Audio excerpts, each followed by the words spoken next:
Olá, pessoal! Estamos iniciando mais um episódio do Compartilha Cast. Eu sou a Priscila Bercó, host desse podcast. Ao meu lado eu tenho Vivian Castanheda, minha parceira de bancada e também host desse podcast. Antes de mais nada, quero pedir para vocês se inscreverem no nosso canal, deixarem o seu like, fazer o seu comentário e compartilhar esse conteúdo com mais pessoas para que nós possamos continuar esse trabalho. Bom, o tema de hoje é... Outubro Rosa. Tenho mutação de BRCA. E agora? Com muita leveza, a coordenadora de relacionamento institucional e voluntariado da Oncoguia, ONG de apoio, Evelyn Scarelli, também é fisioterapeuta, coordenadora de projetos, ONG de apoio, informação e defesa de direitos dos pacientes com câncer, apaixonada por gente e por facilitar meios de comunicação para conectar, inspirar, engajar e mobilizar pessoas. Diagnosticada com câncer de mama aos 23 anos e autora dos blogs Lenço Cor-de-Rosa e Minha Vida Após Câncer, se tornou uma das primeiras pacientes a falar abertamente sobre a mutação de BRCA e os desafios como paciente mutada. Eleita pela revista Veja, paulistana nota 10, premiada pela Ciesp e Fiesp como Excelência Mulher, embaixadora Pfizer, coletivo Pink e eleita uma das 10 mulheres mais influentes por sua cidade natal. Em 2022, recebeu o prêmio de desenvolvimento pela revista Ideias da Sul, voto de Rúbilo pela Câmara Municipal de São Paulo e se tornou a única brasileira autora de uma pesquisa global de mulheres mutadas para BRCA. Seja muito bem-vinda ao nosso Compartilha Cast, Evelyn. Obrigada, meninas. Muito bem-vinda, Evelyn. Obrigada. Esse é o currículo mais adulto. O que eu gosto de dizer é que eu sou a Evelyn, mãe do Bento e do Bartô, esposa do Jota, filha da Célia e do Altair, irmã do Diogo, cunhada da Kátia. Então tem um currículo menos adulto que eu gosto de me apresentar. Esse tá extenso, né? Impressionante isso. É um currículo muito... cheio de peso e de histórias, né? Sim. É interessante ver onde não câncer, né? Eu gosto muito de dizer isso. Não agradeço o câncer por nada. É um processo intenso, é desafiador. Ele chegou e ele levou minhas mamas, né? Minhas 2 mamas, meu cabelo. Então, foi um processo muito intenso, né? O câncer é um processo muito intenso. Mas ele também me ajudou no processo de me aceitar uma nova Evelyn. Olhar para uma nova Evelyn. Então, tudo que veio através dele, né? Então, esse processo é o que gerou esse currículo todo aí. Dá vontade de ter mais propósito, né? Quando a gente passa por algo tão desafiador. A gente acaba encontrando, né? Os nossos principais valores e o nosso principal propósito de estar nessa vida, né, Evelyn? Acho que qualquer situação que deixa a gente mais próximo de entender o quanto a gente é finito, né? Assim, né? Do quanto tudo... A gente muda a problemática, né? O que era um problemão, agora não vira tanto um problemão, vira algo mais simples de lidar. Então, essa proximidade com a morte faz com que a gente viva com mais qualidade. E tentar encontrar até um pouco de leveza, né? Porque a gente já tem uma vida tão sobrecarregada, né? Muitos desafios que a gente tem. Então, procurar, já que passamos por esse desafio, encontrar essa leveza, né? É uma reconexão, né? Consigo mesmo, né? Um momento de viver e também ter esse processo todo de aceitação, como você falou, né? É uma aceitação, eu acredito que a aceitação ela é muito transformadora, né? Ela transforma o indivíduo e ajuda a gente a administrar as circunstâncias da vida que não estão sob o nosso controle, né? Eu acho que é muito disso, né? E, ao mesmo tempo, é um processo muito individual mesmo, né? Porque tem gente que realmente não consegue ter esse viés.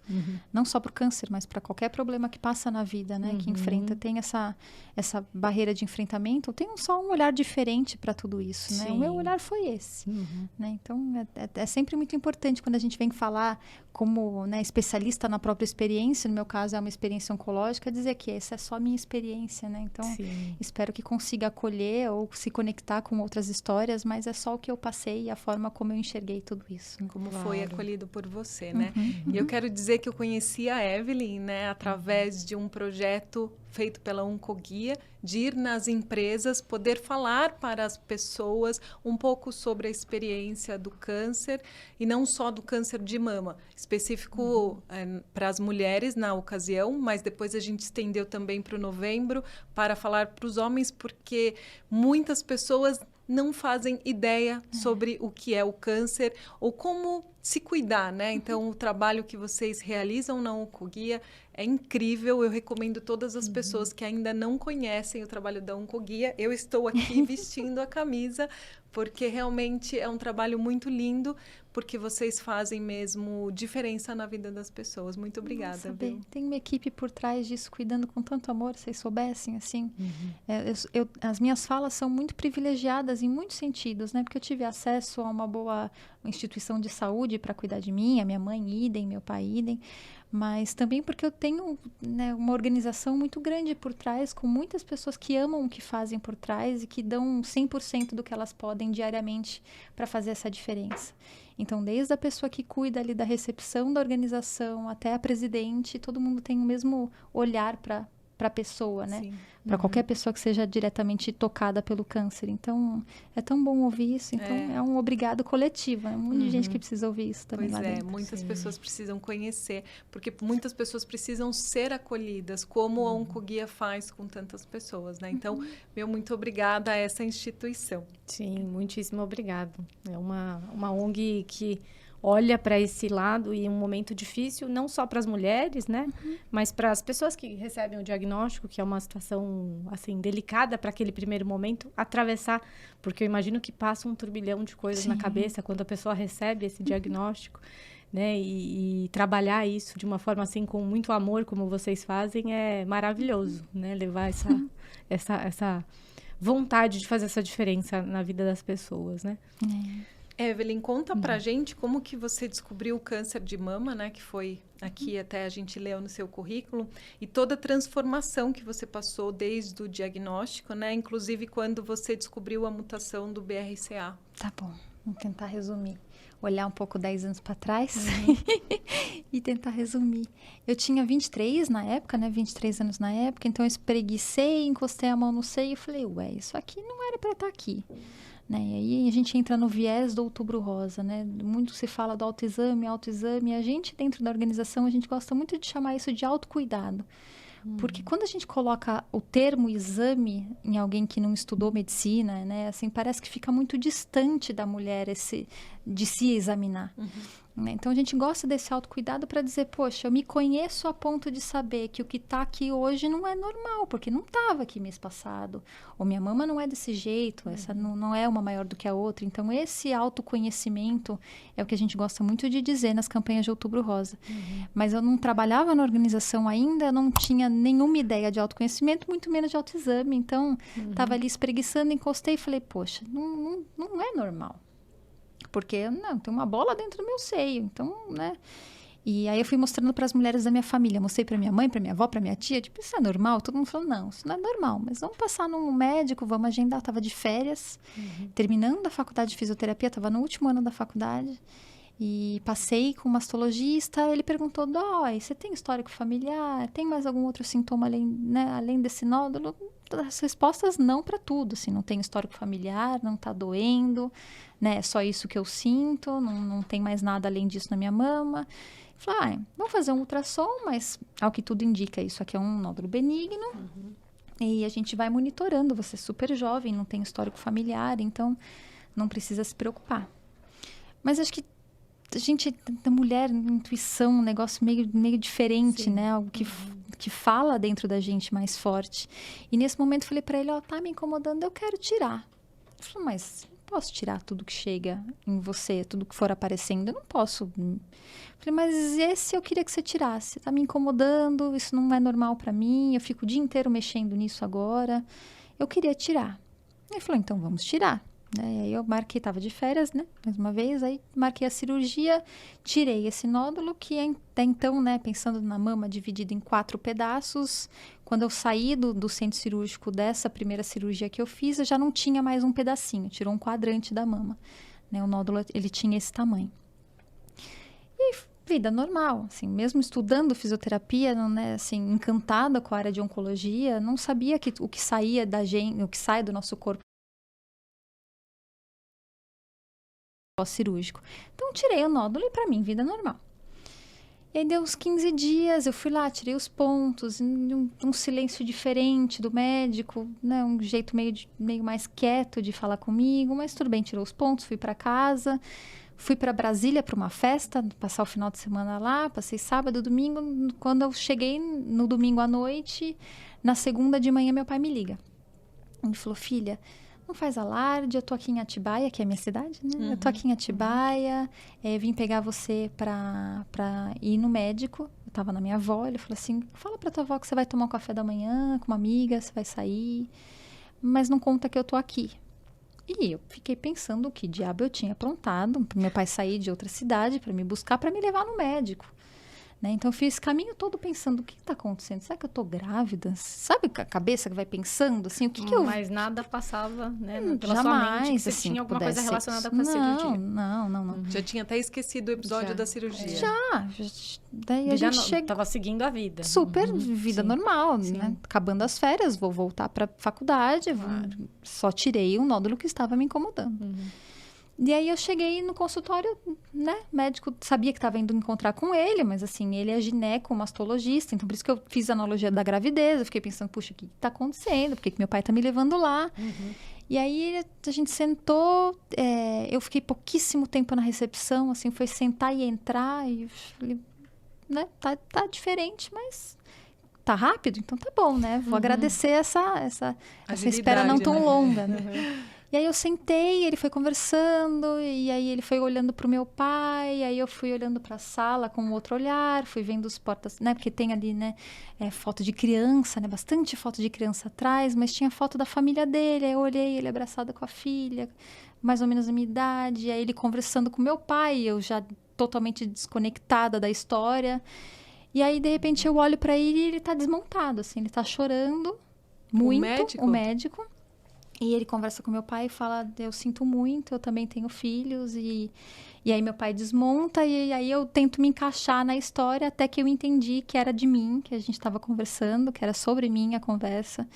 E aí eu entendi que era algo que era grave, assim, né? Só estava você, o seu pai e o médico? E o médico, só nós. Sua mãe não estava? Não, minha mãe não. Minha mãe não estava sabendo de nada até então, né?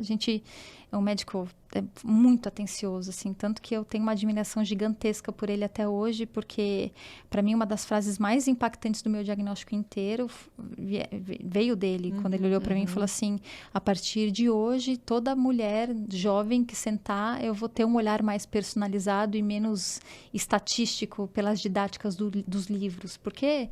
Tanto que eu fiquei conhecida como unicórnio na minha cidade, porque 23 anos, câncer de mama, 2 tumores diferentes, muito raro, sem né? histórico familiar na época, era muito raro, da exceção. Mas isso não privou da experiência do mastologista de olhar para uma jovem com outro olhar. Sim. Fora da estatística, fora do que está nos livros, né? De ter essa escuta. Porque ele foi uma decisão compartilhada desde o começo. Por mais que ele tivesse falado, não, isso aqui não é nada, fique tranquila. Foi uma decisão de operar ou não operar, foi uma decisão em conjunto.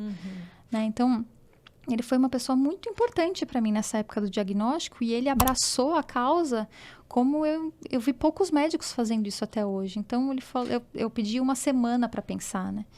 Falei, você me dá uma semana para eu pensar no que está acontecendo? E falei, Evelyn, eu não posso, assim, né? É um tumor agressivo, eu preciso tirar sua mama inteira agora, você precisa ir para quimioterapia. Então ele falou assim, então você vai sair daqui, eu já agendei tudo para você, tá, os seus exames pré-operatórios já estão todos agendados, a gente já cuidou de você. Então assim, foi o médico que teve esse olhar, né, além da medicina. Sim. Até, né, de cuidar de todo esse... Ele sentiu você como parte da família dele. Assim, sim, né? acho que ele me enxergou como uma das filhas, né, então... Sim.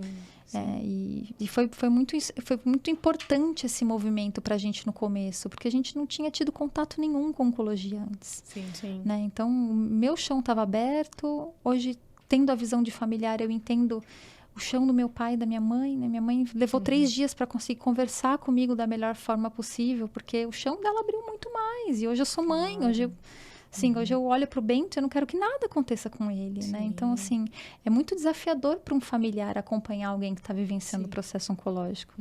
Então, foi um turbilhão que a gente viveu ali, mas a gente foi muito abraçado também por muitas pessoas que a gente nem lembra o nome mais, sabe? Mas isso é muito especial do ser humano também, né? Sim. E o interessante você falar, né, que hoje eu percebo como as pessoas estão mais humanizadas. Que esse médico, ele teve um olhar além só do que está escrito nos livros. Isso é muito importante a gente entender, e a gente estava conversando antes nos bastidores por uma situação específica também, particular, e a gente estava falando que não dá mais para a gente só seguir as estatísticas. E isso, na medicina, ela é muito importante, mas muito mesmo. Mas eu posso dizer que não só na medicina, Evelyn. Eu posso dizer, como gestora de equipes que fui por tantos anos, quando eu descobri o meu propósito, eu falei, não dá mais para eu ser assim. Não dá mais para eu olhar o humano só com a autoridade de achar que esse é o processo. Ali do outro lado tem um ser que tem sentimentos. É um ser que necessita de um apoio. E se eu continuar tendo essa visão, eu não gosto dessa forma. Por que eu estou agindo dessa forma? Então, isso é muito gostoso ter escutado de você. Lógico que numa situação muito delicada, né? Que é quando a gente acaba recebendo um diagnóstico tão duro, mas de uma forma tão... querida, né? Tão humanizada, né? Eu tive a oportunidade de, né? E aí a gente, né, na nossa jornada como ser humano, né? Eu tô falando aqui do câncer porque é a minha vivência, mas nesse processo de tomada de decisão de, eu tô com câncer, para onde eu vou? Eu continuo aqui no interior, ou eu busco um centro de referência em São Paulo, algo que consiga, né, também cuidar de mim da melhor forma técnica. E eu sempre fui escolhendo o caminho da humanização, assim, porque eu sinto que é o que funciona para mim, né? Então, na fase da hormonioterapia, depois da quimioterapia, depois da radioterapia, depois das cirurgias, eu fui tomando um bloqueador hormonal, né? O meu tipo de tumor, os 2 que eu tive, eles se alimentavam dos meus hormônios. Então, a mulher entra nessa fase de hormonioterapia induzida, que eles chamam, que eles bloqueiam esses hormônios para que o surgimento de novos tumores não apareçam, né? Para retardar, né? Isso, dá uma segurada ali na coisa. E no meu caso, eu tomava uma injeção a cada 21 dias, que se chama Zoladex, que é o terror da mulherada com câncer, porque ele, além dos efeitos colaterais da menopausa, é uma agulha feita especificamente para poder passar o comprimidinho. Então, é uma agulha... assim, muito dolorida, caprichada, né? E assim, a enfermeira que aplicava o Zoladex, enquanto uma aplicava, que era para mim um anjo na terra, a outra segurava a minha mão e falava, vai ser bem rápido, vai dar tudo certo, sabe? E esse vai dar tudo certo, para mim, era o melhor anestésico que eu tinha, né? De ver ali que era um espaço entre mulheres que entendiam, de certa forma, o que eu estava passando, mas não me deixavam sozinha. Então... quando a gente passou com um especialista nesse hospital de referência, e foi uma conversa assim, a gente ainda estava esperando, sabe aquela coisa assim de ouvir algo, mas não, isso aqui é tranquilo. Um outro direcionamento do que a quimioterapia, a cirurgia, a mastectomia, todo esse direcionamento. Foi uma conversa, não, no meu caso também já tira as 2 mamas, a gente já opera tudo, vai cair sim o cabelo, mas você faz uma peruca, sabe aquela conversa meio... automatizada, porque lida com isso todos os dias, o tempo todo e assim. E é o que a gente fala também na nossa experiência de paciente quando a gente está conversando com outros especialistas, não só com a medicina.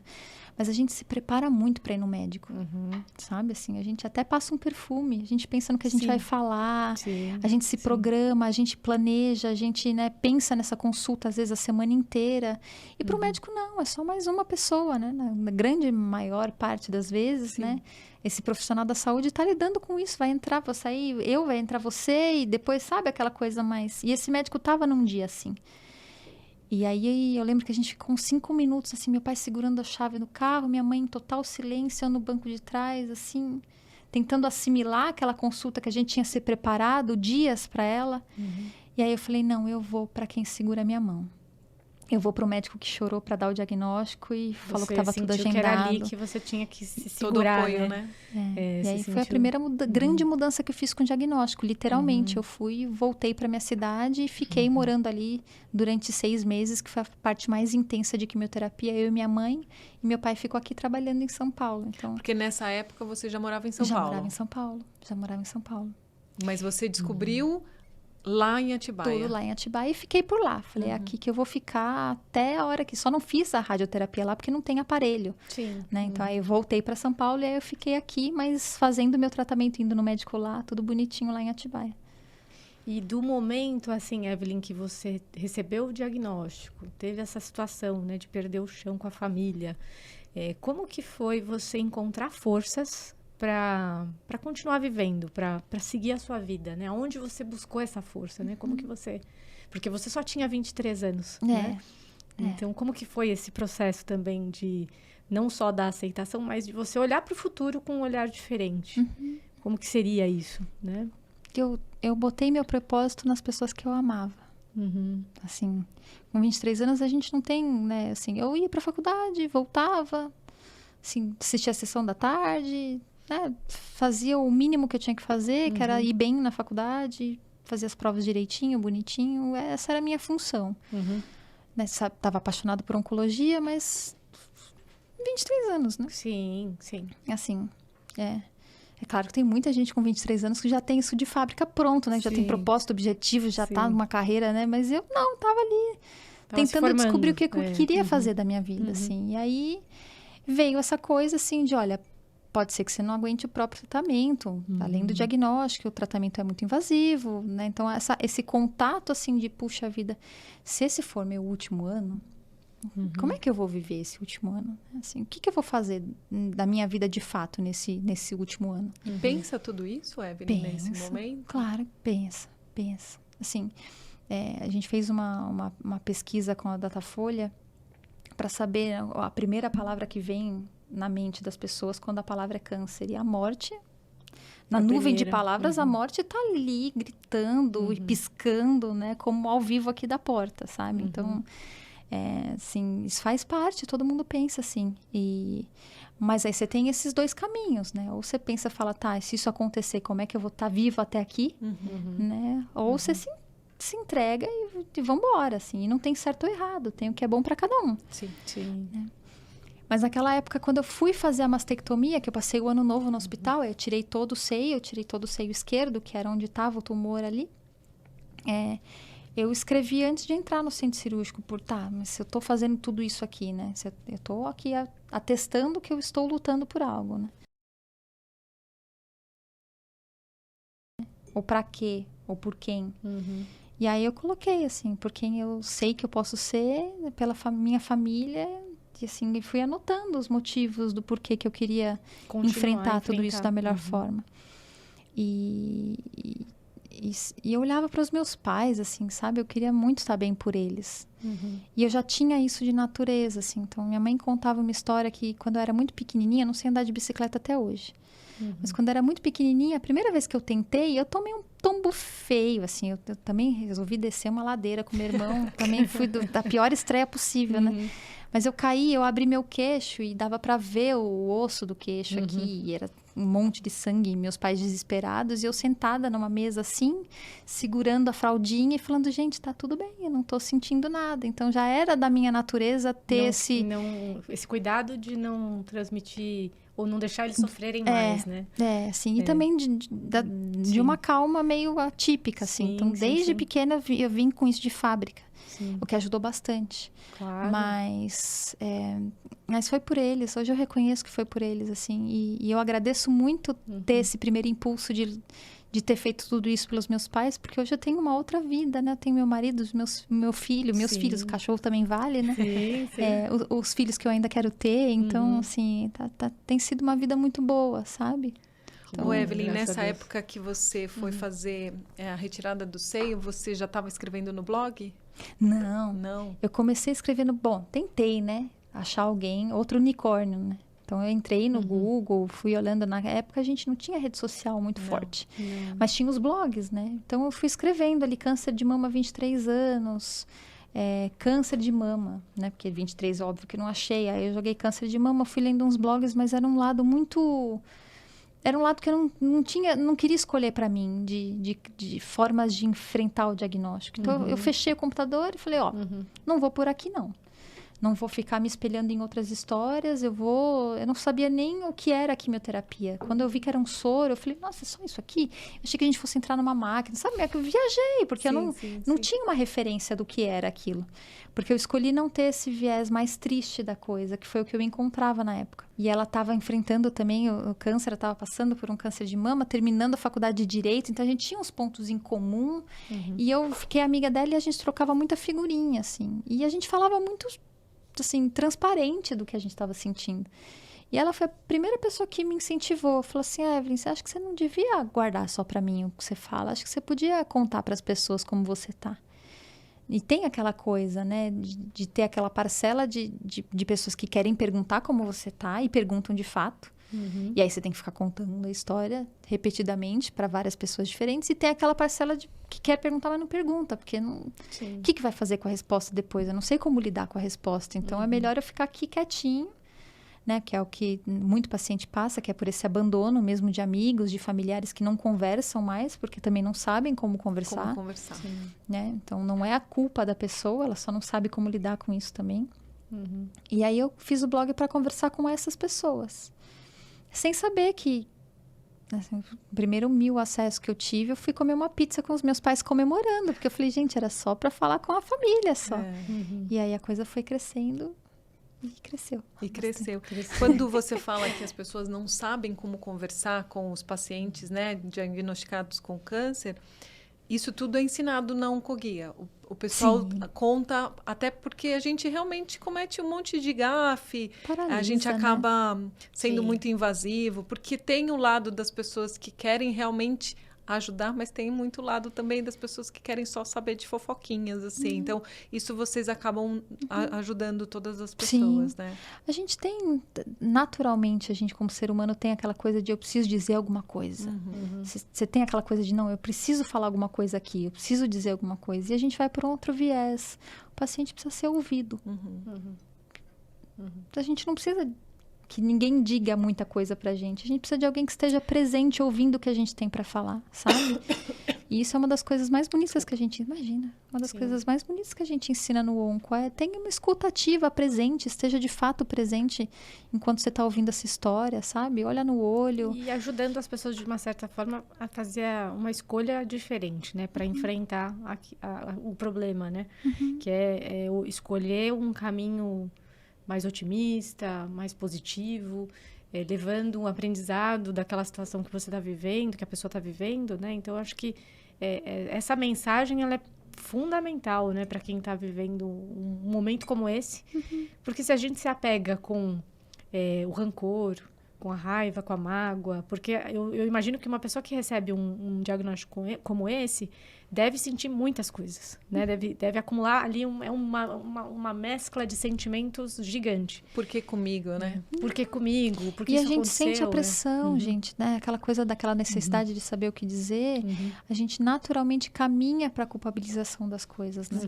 Então, assim, eu lembro que eu não lembro nem quem era a pessoa, porque não era uma conhecida, era alguém que queria conversar comigo, me viu lá de lencinho e quis conversar. Eu falei, mas o seu câncer é tão nova, né? Onde que foi? Foi na mama. Na mama esquerda ou na mama direita? Na mama esquerda. A esquerda é mágoa de homem. E aí eu falei assim, eu acabei de chegar no planeta, né? Assim, que mágoa que eu posso ter da vida? Sim. Então, assim, é aquela coisa ainda da gente se sentir responsável por algo que veio. Assim, ou de crenças, de coisas que foram muito construídas ao longo da vida. É muito desafiador. Tem quem acredite, tá tudo bem. Tem quem não acredite, tá tudo bem. O que a gente precisa caminhar respeitosamente por esses caminhos, né? E é interessante você falar, Evelyn, o quanto é importante hoje em dia, principalmente, a gente ter uma escuta ativa. A gente escutar mais e dar menos opinião, né? Porque isso, como você disse, a gente quer, de alguma forma, sempre estar falando alguma coisa. Mas se a gente conseguir mais ouvir do que falar, seria tão transformador, você não... E o câncer, ele é só uma parte da nossa vida, assim, sabe? É óbvio que ele me ajudou a construir tudo que eu tenho hoje, né? Assim, Mas eu nunca me apresento como paciente no começo, sabe?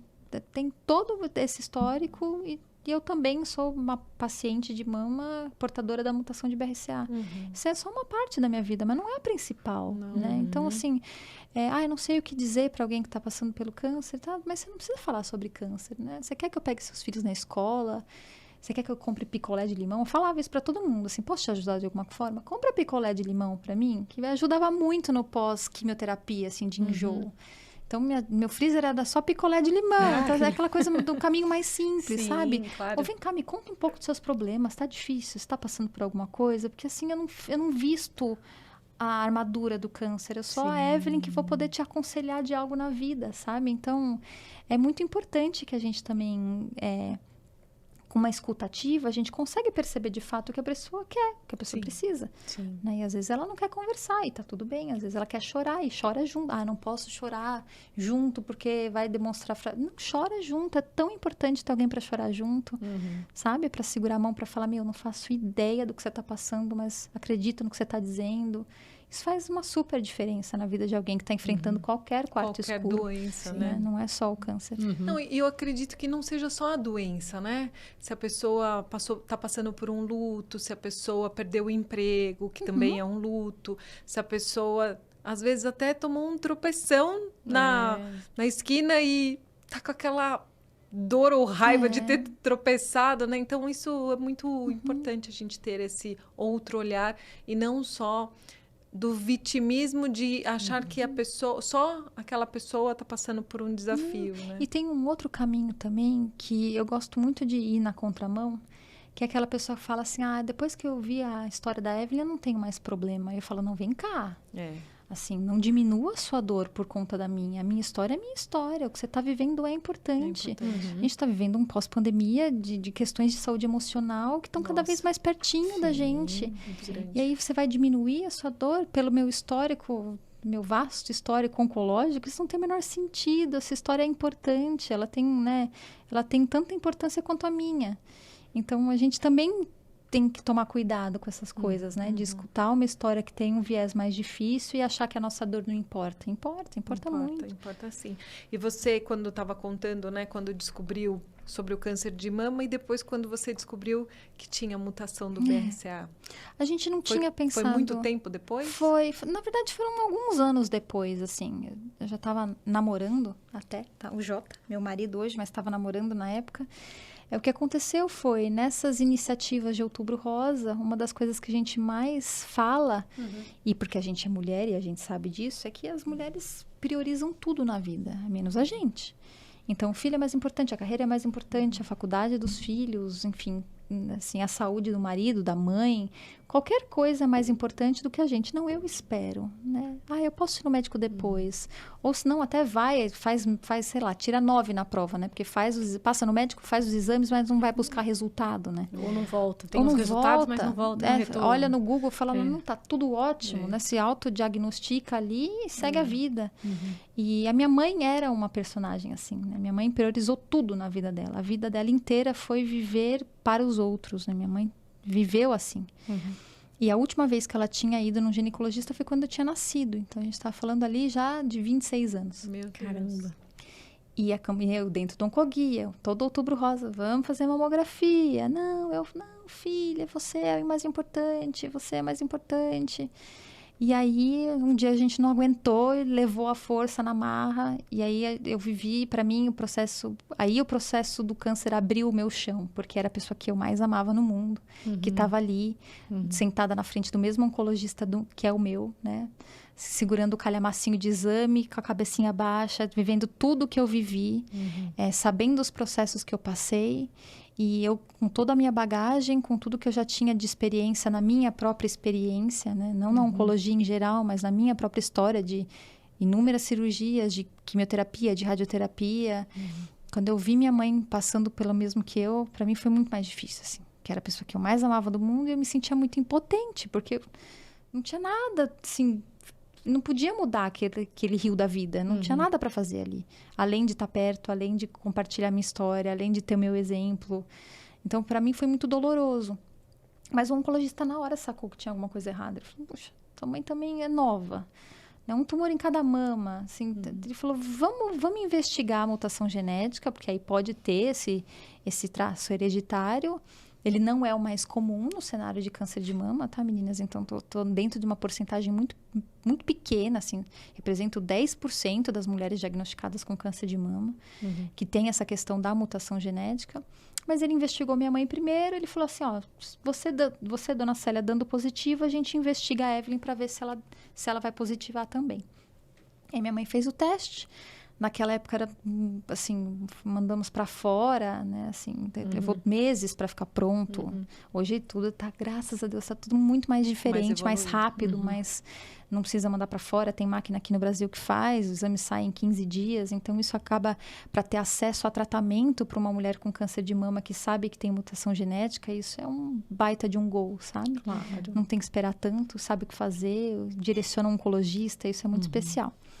Mas naquela época a gente esperou 2 meses, aí minha mãe veio, deu positivo para uma mutação que chama BRCA2, que também não é tão comum. Aí tem uma variante dentro dessa mutação que torna tudo menos comum ainda. E aí ela foi registrada como 4º caso do mundo e eu fui registrada como 5º caso. Eu fiz o teste depois, né? Então o meu também deu positivo para a mesma mutação. E aí a gente entrou no cenário de mutadas. Antes da BRCA2. Entendi. Dessa variante. E daí, ela também só ficou sabendo que era mutada porque recentemente tinha diagnosticado o câncer dela. Isso. E daí, o seu médico, ele falou, não, alguma coisa está muito errada, vamos atrás. E ele teve esse olhar também de começar a investigar. Acho que isso é tão importante, né? A gente ter um médico que tem esse olhar mais 360 para aquela mulher que está sentada na frente dele, né?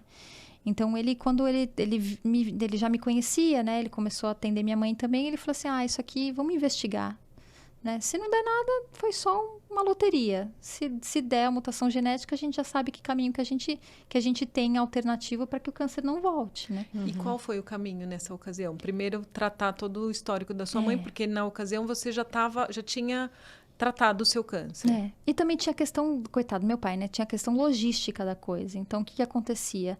A minha mãe fazia cirurgias dela, eu cuidava dela no pós-operatório, ela ficava bem, eu fazia as minhas cirurgias, ela cuidava de mim no pós-operatório, aí estava tudo bem comigo, minha mãe fazia a cirurgia dela, então a gente foi intercalando os nossos processos, até porque eu já estava ali sem doença ativa, né? Tava tudo bem comigo também, fazendo hormonioterapia. Então, ela, como era o caso mais recente do diagnóstico, ela fez a cirurgia, ela tirou as 2 mamas, né? Fez a adenomastia bilateral, que a gente chama, tirou as 2 mamas. Depois, ela foi para uma segunda cirurgia, que é a retirada do útero, ovário, para poder fazer, que a gente chama de esterectomia. Então, ela fez esses 2 procedimentos para poder se cuidar por conta da mutação genética para o câncer. Não é uma fatalidade, assim, eu tenho a mutação, o câncer vai vir. Não é, ele só tem uma porcentagem de chances disso acontecer. Né? E é o que o meu onco fala. Para mim, para você, 30% pode ser muito pequeno. Para mim, não é. Sim. Assim, eu, como teu oncologista, não fico confortável com uma porcentagem de 30%. Então, aí a gente vai estudando as melhores formas, mas também muito personalizado. Assim, eu tenho a mutação, ela tem essa variante, né? Eu tive câncer de mama com 23 anos, 2 tumores diferentes. Então, tudo isso foi me fazendo ir pelo caminho cirúrgico que eu fui hoje. Né, que eu percorri até hoje, e esse olhar atencioso do oncologista, da gente poder ficar junto pro resto da vida e tá tudo bem, assim. No começo foi difícil ter que lidar com essa informação, porque a gente se sente meio com uma ampulheta, ou meio que uma bomba relógio, tipo, assim, esse controle semestral era algo que dava uma sensação meio assim, agora veio. Agora, sabe, assim, essa sensação de quarto escuro mesmo. Sim. Aos poucos eu fui me acostumando um pouco com essa rotina. E eu gosto muito da ideia de saber que eu tenho alguém que me conhece tão bem e que vai me ver a cada 6 meses e que repara em mim, às vezes, muito mais do que eu reparo em mim. Então, ele fala, Eve, você tá meio diferente, você tá bem? Então, assim, essa pessoa que já me conhece, né? Então, quando ele me deu essa notícia da mutação genética, eu falei, eu não posso prometer para você que você não vai ter câncer. Né? Não posso prometer que o câncer não vai voltar. Mas a gente pode fazer nosso compromisso aqui de eu não te largo nunca mais. Então, a gente continua passando aqui em oncologia a cada 6 meses. tudo bem, eu te libero mais tempo. Se tem alguma coisa diferente no seu exame, você volta mais cedo. Mas eu preciso também da sua parte, que é não me abandone. Sim. Então, assim, não deixe de vir a cada 6 meses, né? Ele falou, então a gente vai ficar junto. E se o câncer voltar, a gente vai achar ele pequenininho. E a gente vai ter, e a gente vai ter outra conversa, a gente vai ter mais um diagnóstico precoce e tá tudo bem. Então, a partir de quando você descobriu a mutação, você passou a ter um acompanhamento de 6 em 6 meses. Além disso, o que mais a Evelyn faz para esse autocuidado? Olha, a gente tem a nossa bagagem que qualquer ser humano tem que fazer, né? De se alimentar bem. Para mim, a parte mais difícil, além da alimentação, porque eu adoro uma porcaria, assim, adoro uma tranqueirinha. Eu falo que tem dores que só um cheeseburger consegue curar. Sim. Então, às vezes, quando estou muito para baixo, eu vou e compro um cheeseburger. E ainda faço combo, que eu pego batatinha e jogo dentro do cheeseburger e como as duas coisas juntas. Então, assim, ainda tenho esse desvio nutricional que eu sei que eu preciso melhorar. Atividade física também está sendo importante para mim, porque eu nunca gostei da academia, do ritual da academia.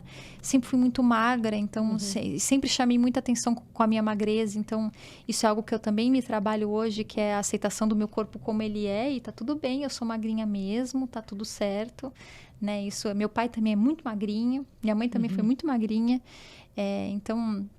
Mas isso me privou um pouco de ter essa vida mais de academia, né? Então, eu fui descobrindo o que a Evelyn gostava de fazer, Sim. que me ajudava nessa questão de atividade física. Então, tentei dança, vi que não era muito minha praia. E agora eu tô jogando tênis e eu tô apaixonada pelo tênis. Eu tentei até subir escada, assim, na época da pré-pandemia. Eu lembro disso. Eu tava subindo 12 andares, descia 12 andares. Eu tava tentando me achar. Mas aí agora eu tô no tênis e o tênis, nossa, tem me feito muito bem. Que bacana. Então, e uma dúvida que eu acho que as mulheres que estão assistindo, nos ouvindo também, devem estar se perguntando sobre esse diagnóstico, né, da mutação do BRCA. Ele é um diagnóstico que só uma mulher com câncer pode, né, verificar, fazer essa checagem, ou qualquer mulher pode se antecipar e fazer esse exame? Como que funciona isso? Existem profissionais, né? Tem o geneticista e o oncogeneticista. A gente precisa voltar um pouquinho mais atrás para alguém que não tem contato com câncer, né? Assim, e ajudar essa pessoa a falar sobre câncer. Né? E a primeira coisa que é super importante é você conhece o histórico de câncer na família. Você já conversou com a sua mãe sobre isso? Né? Você já conversou com a tua avó sobre isso? Que se tiver casos pertinho de câncer na família, é importante que você saiba, até para você avisar seu ginecologista. Isso tem um outro olhar de rastreamento, de cuidado com você. Né? Então, existe um dado que fala assim, 10 anos antes do diagnóstico da pessoa mais pertinho. Então, se minha mãe teve câncer com 50, com 40, eu já preciso me cuidar mais. Sabe? Tá mais pertinho mais atenta com a minha saúde. Então, isso super vale para que a gente tenha essa conversa para saber se o câncer está perto, se não está perto. Né? Existe esse profissional, é um profissional que não é tão acessível ao nível público, mas é né, existem muitos médicos particulares e também de convênio que cuidam dessa parte de genética. Essa conversa com ele também, ele vai fazer o direcionamento, se é indicação de fazer o painel genético, se não é indicação de fazer painel genético. Mas para mulheres com câncer, né, pacientes com câncer, que foi o meu caso, que tem histórico pertinho, tipo a mãe, a avó, a tia, né, isso já vale para poder fazer investigação genética, sim. Que bacana. Isso é bem importante, né? Para tentar prevenir, né? Ou a gente se preparar para qualquer futuro diagnóstico. Isso é uma das grandes batalhas que a gente tem hoje como porta-voz de mutação genética, né? O acesso à informação a isso. A taxa de mulheres que se arrependem depois de terem feito o teste e descoberto que é positivo, porque também não sabe lidar com a enxurrada de informação que vem, ela existe, ela é real. Sim. Mas, assim, isso não pode paralisar, sabe? Claro. Assim, existe uma mutação genética, existe algo que precisa ser investigado e olhado.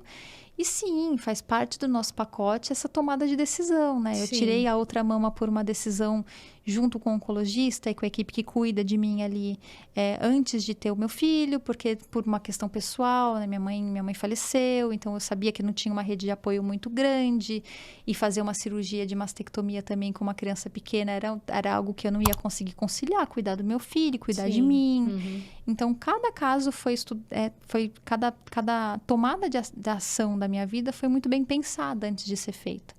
Então, é um cenário desafiador para quem tem a mutação genética, mas ele não é mais um cenário solitário. Então, existem grupos de mulheres mutadas que estão tanto no Facebook, que é um grupo que eu coordeno, quanto um grupo no WhatsApp, que eu também faço parte, que só tem mulheres diagnosticadas com mutação de BRCA, pacientes com câncer e não pacientes com câncer, e que se apoiam, trocam figurinha e que, né, e também te ajudam a te deixar mais forte para conversar com o teu médico também. Claro. Né? Porque essa é uma decisão muito pessoal. E uma curiosidade minha, tá? Porque realmente isso tudo para mim é muito novo. Tanto que antes da gente estar aqui, eu andei pesquisando um pouco, porque eu falei, senão vou chegar mais boiando que eu já tô me sentindo. Só mulher tem essa mutação? Não. Não, isso, homem também tem, né? O que acontece é que o homem, ele tem mais... assim, faz mais parte do cenário dele, além de ter risco para câncer de próstata e câncer de mama também, né? E para alguns casos da mutação, pelo que a gente sabe também, algumas questões mais gastrointestinais, então pâncreas também está linkado com a mutação de BRCA, mas ele é um forte transmissor, né? Então, assim, geneticamente falando, por exemplo, a minha mutação, ela não veio da minha avó, ela veio do meu avô. Então, ele também tem essa chance genética, essa coisa de ser um transmissor da mutação. Interessante isso. E quando eu te perguntei, né, além do que você já faz do autocuidado, de estar no médico, né, de ter esse olhar, eu penso que hoje, além do autocuidado, a importância também, né, porque o autocuidado eu acho que ele devia já vir no berçário. A gente tem que sair do berçário, da maternidade com a linha do médico falando, olha, você acabou de nascer, você já vai se cuidar, porque isso é muito importante. Como que foi, depois de tudo isso, que você começou a trabalhar esse autocuidado e quando você decidiu, agora eu preciso encarar minha vida como gente grande, começar a trabalhar, como você viu esse olhar para isso? Lógico, você teve que passar por todo o processo, mas quando que você viu a importância de continuar a vida até na sua carreira? Nossa, Vi. Acho que foi com a história dos lenços. Ah, sim. Assim, eu tinha 16 lenços em casa que eu usei no meu tratamento e aí eu ia seguir para a carreira oncológica ali, mas na fisioterapia eu falei, bom, eu vou trabalhar aqui com reabilitação de câncer de mama, mas eu tinha os lenços guardados numa malinha, o cabelo já estava curto, já estava aquela coisa que dava para, né, já dava para andar na rua para a sociedade sem o lenço, né? O cabelo já estava ali aparecendo. E aí eu estava conversando com a minha mãe e falei, o que eu faço com os lenços, né? Se eu colocar na bolsa, se eu amarrar no pescoço, se eu usar como um acessório, que de fato ele parece que vai ter toda aquela... Não é justo com tudo que eu aprendi nesse processo todo. Né? E me lembra muito a história dos peregrinos de Santiago, né? Que eles caminham com a concha, que eles pegam no começo da jornada e depois a grande maioria devolve a concha para o mar como um sinal de agradecimento por tudo que eles aprenderam sozinhos ali, né? Nessa jornada de autoconhecimento ali de 800 quilômetros. E nessa mesma noite que eu conversei com a minha mãe, eu sonhei que eu entregava o lenço cor-de-rosa, que foi o lenço que deu a origem do nome do blog, para alguém que eu não conhecia. Eu falei, é isso que eu vou fazer. Eu vou fazer um anúncio no Facebook. Eu já tinha uma rede de pacientes ali no Facebook para doar para quem está começando a jornada oncológica. E eu escrevi uma cartinha. Não preciso nem assinar com o meu nome. A pessoa não precisa nem saber. Eu entrego como um presente mesmo. E aí eu fiz isso. E outras pacientes, né, gostaram da ideia e começaram, posso mandar os meus para sua casa? Pode. Aí meu quarto virou assim depósito de lenços. Virou assim um super escritório cheio de lenço. E a médica que cuidava de mim na época falou assim, eu tenho prótese externa de mama, vamos distribuir também para quem fez mastectomia e não tem reconstrução? Eu falei, vamos. Não tinha a menor ideia de como ia financiar aquilo, mas vamos embora, vamos fazendo as coisas. E aí meu pai falou assim, o que você acha da gente fazer uma vaquinha? Eu falei, pai, ninguém, pelo amor de Deus, pai, eu tenho até vergonha de pedir, não, é de um monte de amigo, não, vamos... E assim, em 15 dias eu fechei a vaquinha, porque já tinha todo o dinheiro que eu precisava, tinha até mais. E aí eu comecei a prestar conta do dinheiro que entrava. E sempre muito apaixonada pela oncoguia, Assim, o Oncoguia me ajudava na época de fisioterapia, assim, para poder fazer trabalho acadêmico. Eu entrava lá para ter já referência. Existia o contato. Já existia. Tudo que eu sabia de câncer de mama ali, voltado para fisioterapia, eu tinha dentro do portal do Oncoguia. Depois, como paciente, nadei de braçada ali, né? Tinha conteúdo desde a história de tô com sinal e sintoma até qualidade de vida pós-câncer. Então, toda a minha jornada ali foi que ainda não estava no final, né? Eu tinha acabado de terminar a radioterapia quando eu entrei no Onco. E a Lu sempre tem uma coisa, assim, da gente não esquecer para quem a gente trabalha, né? A gente não trabalha para o Oncoguia, a gente trabalha para o paciente. E para fortalecer isso, ela convidava pacientes para poder fazer, né, para contar a história dentro do Oncoguia e fazer esse link, né, do porquê que estava, onde o Oncoguia foi importante. Eu era essa paciente. E aí eu conversei com ela e falei assim, Lu, tava ali no Oncoguia, eu falei assim, o projeto está aqui, dá certo, funciona, toma ele para você, agora eu vou me formar, vou seguir minha vida. E ela falou, Evelyn, eu sempre quis um projeto desse, mas eu não toco o projeto se você não estiver comigo. E aí já são 10 anos de Oncoguia.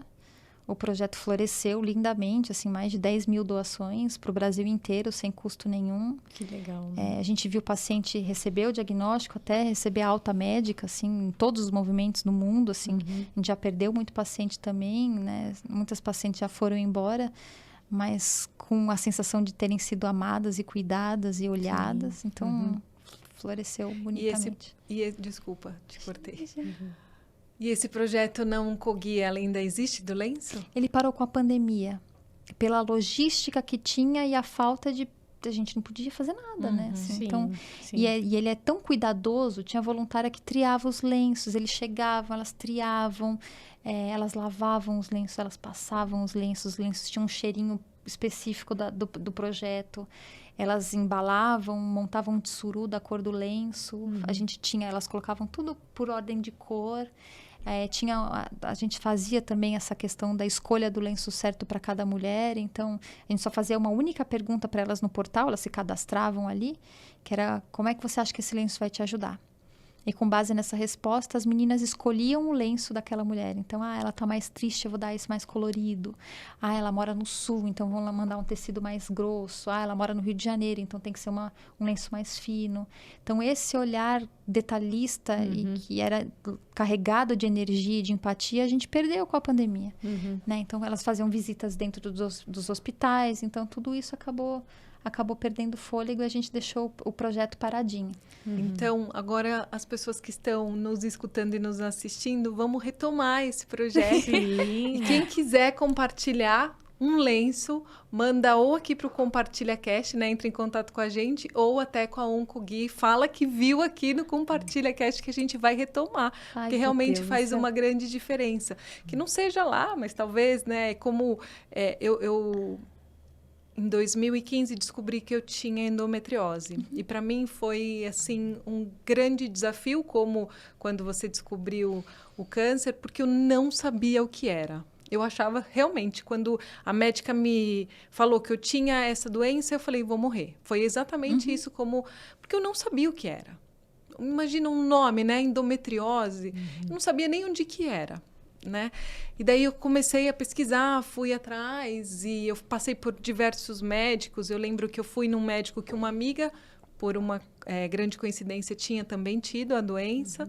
Só que eu falei, não, o homem, por mais especializado que ele seja, ele não sente o que eu sinto. Então eu quero ir numa mulher. Isso Vivian, estou falando porque foi o que eu senti. Tanto que essa minha amiga tratou com esse médico, que também é um médico super competente, assim, eu conheci. Mas eu queria que fosse uma mulher, porque eu sabia que ela já tinha sentido cólica, que ela sentia algumas coisas.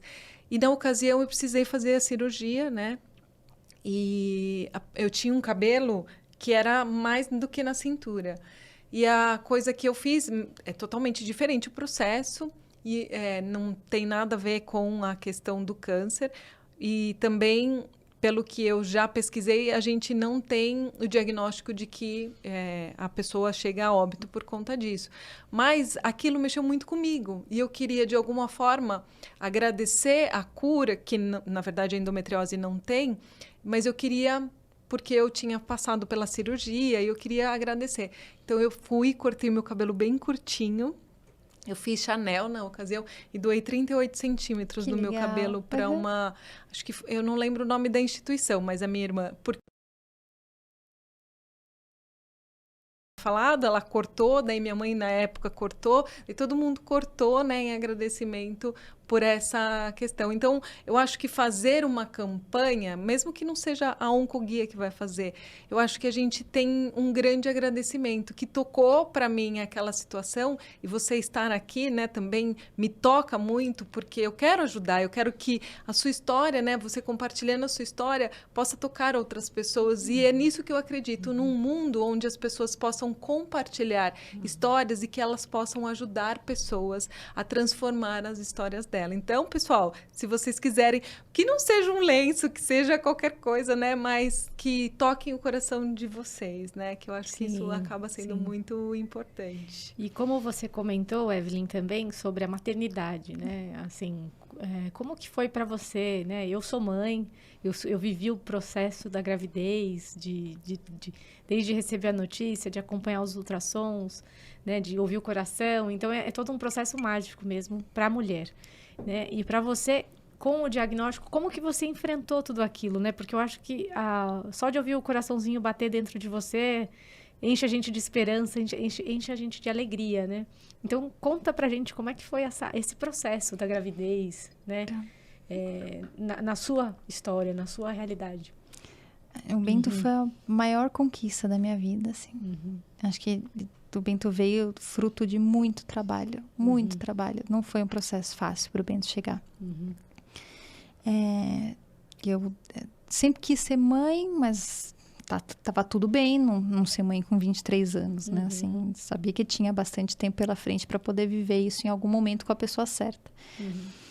Esse processo foi um pouco mais acelerado na minha vida por conta da mutação genética. Né, assim, a minha próxima cirurgia é a retirada dos ovários. Né? Então, de uma forma de eu me cuidar para que eu não tenha câncer de ovário. Então, sempre foi essa coisa assim de... sempre depois que eu soube que eu era mutada, né?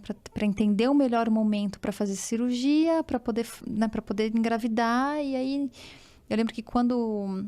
O meu presente de casamento do oncologista foi o desmame da hormonioterapia. Ele falou, então eu vou tirar a medicação, você vai ficar 1 ano sem engravidar. Por favor, não tente engravidar para você se desintoxicar de todo o remédio que a gente deu até aqui. E depois de 1 ano, vai dar certinho a conta, você vai ter acabado de casar e aí você manda bala aí, segue a vida e traga esse filho para o mundo. Falei, tá bom, então a minha parte eu vou fazer. Casei na lua de mel, a gente já, assim, a nossa meta era ter um filho. Sim. Então, assim, tudo que a gente fazia para ter um filho. Aí passou 6 meses nada, passou 1 ano nada, e a gente, puxa vida, né, assim, talvez seja mais difícil. Eu tinha passado lá atrás ainda, né, na época antes mesmo de ter com o Jota a iniciativa de casar, de ser noiva dele e casar, mas a gente tinha passado com um especialista em reprodução assistida, então, que ele também foi fazer uma série de vídeos para o Oncoguia para falar sobre câncer e fertilidade. Eu me apaixonei por ele à primeira vista, um médico humano, acolhedor, didático, porque é muito difícil você entender esses termos todos. Ele falava de um jeito que dava para entender. Eu passei com ele. Foi muito bonitinha a consulta, porque ele falou, Evelyn, no final da consulta, eu me preparei o dia inteiro para dar a pior notícia da sua vida, assim. Eu me preparei o dia inteiro para dizer para você que você era infértil. Ele falou, eu tô olhando para você, pro teu corpo. Ele me examinou, ele fez ultrassom de contagem de folículo. Ele falou, você tem um milagre, que tá tudo, assim, super bom, né? Tá tudo... Ele falou, dá para engravidar sem tratamento de fertilização. Ele falou, vamos fazer uns outros exames agora, a parte mais genética da coisa, né? Vamos fazer exame de sangue, porque mas o que eu tô vendo aqui é legal. A gente viu quantidade, agora ele falou, vamos investigar a qualidade disso. E a qualidade também tava ok, assim. Então ele falou, vai que você consegue. Legal. E eu não conseguia. E aí vem aquelas coisas assim de, não, você não consegue porque você tá ansiosa, você não consegue, e você já fica, meu Deus, né? Você já fica naquela coisa. E aí eu fui para uma clínica de reprodução assistida 1 ano depois, porque, né, o prazo, o BRCA, a mutação, as cirurgias e o prazo. Não tem como também não ficar ansiosa, Não, né? Não tem como, é um processo assim que você tem prazo, né? Não, e aí a cada mês é aquela coisa de agora eu tô sentindo todos os sintomas, agora tô grávida, e aí você menstruar, e aí o chão Aquela abre. frustração, Né? E aí fiz um tratamento completo de fertilização. A gente chegou a colocar o embriãozinho, era uma menininha. Eu perdi, e aí eu entrei num luto, porque assim, eu tinha perdido minha mãe, perdido meu avô 15 dias depois da minha mãe. E aí eu coloquei toda a esperança que eu tinha na Cecília, e a Cecília não veio. E aí eu falei, não, isso não é pra mim, isso não é pra acontecer, isso não é pra ser. E aí no meio da pandemia, eu levantei, estava menstruada, levantei e eu tive a pior dor da minha vida. E eu falei, eu tô abortando. Eu nunca senti isso na vida. Eu acho que eu consegui engravidar e isso é um aborto. Eu liguei para esse médico que estava cuidando de mim. Voltei para aquele primeiro médico humano, acolhedor, coisa mais fofa do mundo. Falei, Evelyn, não, é que você não se queixa de dor, mas isso não é um aborto, isso pode ser endometriose. Você nunca se queixa de dor. Você não é uma paciente que se queixa. Essa dor não é normal. Vamos investigar. Aí passei por um especialista, levei 3 segundos, fiz todo o preparo dos exames. Ele levou 3 segundos. Ele olhou e falou assim, eu tenho uma boa notícia e uma má notícia. Qual que você quer primeiro? Eu falei, começa pela ruim que eu já estou mais acostumada. Falou, a má notícia é que você tem endometriose. A boa notícia é que a gente sabe por que você não está conseguindo engravidar. Ai, que legal. E aí ele fez, eu tinha foco em tudo quanto é canto, assim. Tanto que na cirurgia eu quase perdi um rim, porque ele estava bem ali no ureter, tinha foco bem coladinho no ureter. Então, dei mais trabalho do que eles estavam imaginando. Sim. Você fez cirurgia de endometriose também? No meio da pandemia, fiz a cirurgia. E aí eu já tinha começado a segunda fase, né? Eu já tinha começado o segundo tratamento de fertilização, quando eu descobri a endometriose. E aí, um mês depois da minha cirurgia, eu voltei no consultório e ele falou, e aí, vamos colocar? O embrião, tive 3 embriões nesse segundo tratamento. Eu falei, mas assim, tá tão rápido, né? Um mês depois, vai dar certo? Ele, vamos colocar? Eu coloquei e o Bento veio. Olha que então, felicidade, assim, né? Que alegria. O Bento foi fruto de muito trabalho e de muito amor. De muito amor, não só meu, assim. Foi muito especial viver. Foi um conjunto ali, né? O seu amor, o do seu esposo, o do médico que se empenhou, que de muita gente que torceu, que viveu e que ama o Bento, porque acredita que o Bento é fruto de muito trabalho também, assim. E viver esse processo com o Jota, com meu marido, do começo ao fim, né? Assim, de ouvir que a gente estava grávido junto, sabe? De colocar o Bento juntos na sala, assim. Isso foi muito especial. E eu me sinto muito honrada de ter vivido isso com ele, sabe? Dessa forma, da gente ter descoberto tudo junto, assim. E a gente está descobrindo a maternidade junto até hoje. Ah, com certeza. O Bento está com 1 ano e 4 meses. Então, olha que coisa linda, nosso rebento, como diz Marcelo. Mas você vai tentar de novo? Vou. Eu nasci para esse trem aí de ser mãe. Eu gostei da história. É bom, E o Jota gostou de ser pai também. É uma experiência bom. Intensa, cansativa pra caramba. É muito desafiadora. Mas transforma a gente, né? Nossa, o dia que o Bento levantou e andou, foi muito melhor do que qualquer coisa que eu já ganhei nessa vida, sabe? Assim. Parem que meu útero já tá começando a coçar, hein? Mas, nossa, valeu muito a pena ter lutado tanto. E eu acho que é tão mágico, né? Que quando você pega o bebê no colo e você olha pra perfeição... Eu me lembro que quando eu tive o Enzo, meu filho já vai fazer 8 anos, agora no próximo dia 26. E ele... E eu olhava pra ele, na primeira semana, eu só chorava. De gratidão, assim, sabe? De agradecer a Deus pela perfeição, por ele ser perfeitinho, por ele ser saudável. E eu não conseguia fazer outra coisa. Eu pegava ele no colo e chorava. Porque... Meu sogro falava, você carrega muito esse menino. Eu falei, ele vai crescer, ele não vai querer saber nem do meu beijo no rosto. Deixa eu aqui agarrada nisso aqui. Nossa, E é uma muito fase gostoso. tão boa. Essa fase que o Bento, né, está agora, que é aquela fase que tá andando, tá aprendendo a falar. Então, nossa, é muito gostoso. É muito bom. Curte mesmo e ele tomara que venham muitos Bentos. Obrigada. Ou Cecílias. A gente quer muito. A gente quer Sim, de se verdade, Deus assim. quiser. Porque eu aprendi muito nesse processo, que um filho não precisa... A gente escutou essa frase num filme, meu pai trouxe essa frase pra minha vida e ela ficou. Um filho não precisa vir da gente, ele precisa passar por nós. Claro. Sim. E a gente já chegou à conclusão, a gente já decidiu isso em conjunto com o oncologista, com a equipe que cuida de mim, assim, que eu tenho mais 2 congelados, eu vou tentar um, se não der certo, eu vou tentar o outro, se não der certo, a gente vai entrar na fila de adoção de qualquer forma. Sim. Porque já era o que a gente queria antes. Sim. Então, tudo sempre da forma mais posicionada possível, depois de ter pensado muito, depois de ter olhado os prós e os contras e tomado a nossa decisão. Então, assim, claro. a mutação vai comigo. E, assim, a gente não fez a escolha de mutação. Isso é possível. Hoje a genética nos deu esse presente, a ciência nos deu esse presente, né, de poder fazer essa escolha de embrião, análise de embrião para saber se ele é um embrião mutado ou não. Por opção pessoal, eu não quis fazer isso. Sim, né? sim. Nem eu, nem o Jota. Então, assim, que também foi uma das histórias mais bonitas que a gente já viveu junto como casal, assim, né? Os meus pais me tirariam, se eles tivessem essa opção, meus pais deixariam de me colocar. De colocar você no mundo. Mas isso né? é muito pessoal. Tem gente que escolhe, tem gente que não escolhe. Sim. Tá tudo, essa foi o nosso caminho. E a gente tá super E não feliz tem certo e errado, É, né? não São tem. escolhas mesmo. É o bom para cada um. Assim, é a sensação de você botar a cabeça no travesseiro e saber que você tá em paz com você mesmo. você. Esse é o certo. Exato. Né? E sem se espelhar muito na história de ninguém, porque também é perigoso, porque cada história tem a sua particularidade. Eu acredito que a gente possa aprender com as histórias e a gente só não pode se comparar com as histórias. Eu acho que isso é muito importante. O papo tá assim, se eu pudesse, a gente ficaria aqui horas e horas. Mas como também por vários compromissos, né? Eu acho que a gente tem que respeitar tanto, né, você e até mesmo o espaço que nos cede aqui para a gente gravar. Então, eu gostaria muito, muito de continuar, porque eu tenho certeza que as pessoas que estão assistindo ou nos escutando devem estar falando assim, continua, porque tá uma delícia. Porque é tão gostoso aprender com você, mas para mim, Evelyn, é mais até do que aprendizado. Eu gosto muito da forma como você e como você traz para a gente tudo que você já viveu, né? Eu sinto muita doçura e eu vejo você como uma anja. Além de ter uma voz muito gostosa, é muito agradável. Você tem uma energia assim que não foi por acaso que tudo isso aconteceu de uma forma muito desafiadora, mas que você conseguiu transformar todo esse desafio numa esperança e em amor também. Então, muito obrigada por tudo isso.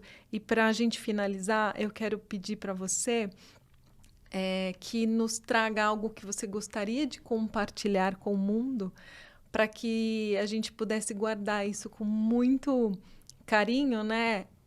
E multiplicar. E multiplicar.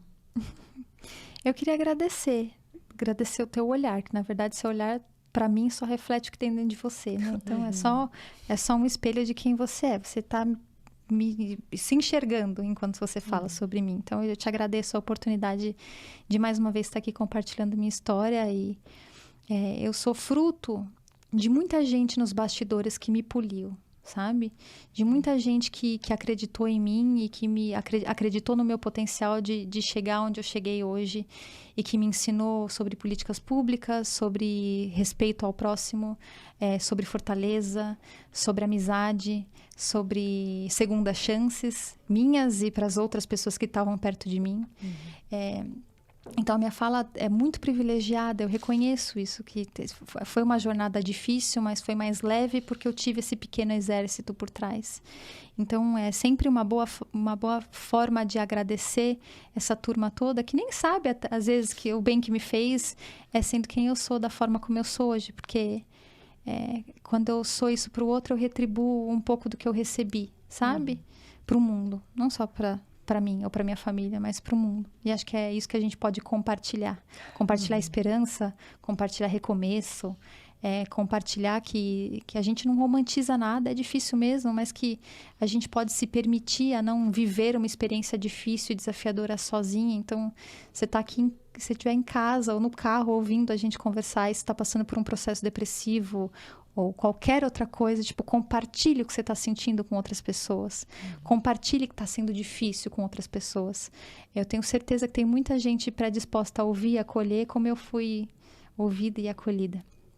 Então, a vida é desafiadora de qualquer forma, né? Eu tô aqui falando do câncer, né? Você estava compartilhando da endometriose. Eu nem cheguei nesse capítulo, mas é desafiadora. A vida é desafiadora. Sim. Mas a gente não precisa enfrentar nada disso sozinho. Então, para quem quiser se informar sobre câncer, eu tenho um portal muito bom de uma ONG maravilhosa chamada Oncoguia para indicar. Que eu tô aqui vestindo a camisa. Então, tem o nosso portal, tem um 0800 de acolhimento a nível nacional, apoio e orientação. A gente tem um paciente com câncer, saibam disso, se tiver algum paciente ou familiar ou cuidador, existe uma série de direitos que esse paciente pode se informar ou esse familiar pode se informar para se empoderar no lugar do paciente. Então, é só acessar o 0800, ligar para as meninas, é um time de especialista, não tem tempo de atendimento, então a gente está aqui para ajudar sempre e que minha história possa servir de inspiração para outras pessoas também. Com certeza. E eu aqui me emocionei porque é realmente isso. Estou aqui para poder ajudar as pessoas. Esse é o grande objetivo do Compartilha Cast. E eu sou chorona mesmo, então eu me emociono, não tem como não, né? Então, sim, é uma história linda, linda mesmo. Obrigado, Evelyn, por você estar aqui, por transmitir essa calma, essa tranquilidade. É como você falou, esse pequeno exército que estava por trás te apoiando, né? Você mostra, né, e traz toda isso nas suas palavras, no seu jeito, na sua atitude, né? E eu fico muito honrada de conhecer você, né? De ter você aqui com a gente também, muito feliz de conhecê-la, né? E com certeza vou acompanhar o trabalho do Oncoguia mais de próximo, assim, e vou divulgar, vou apoiar, porque é uma iniciativa maravilhosa e que muitas mulheres, pessoas que sofrem com a doença precisam desse apoio. E a gente fica muito feliz de ter pessoas como você, né, comprando essa briga, essa luta, né, de ajudar e levar isso com mais leveza, né, essa jornada com mais leveza. Parabéns por esse trabalho. Porque o câncer juntos a gente encara, né? Exatamente. Então, muito mesmo, obrigada em nome do Compartilha Cast, obrigada a vocês que estiveram aqui conosco nessa paciência de tanto tempo.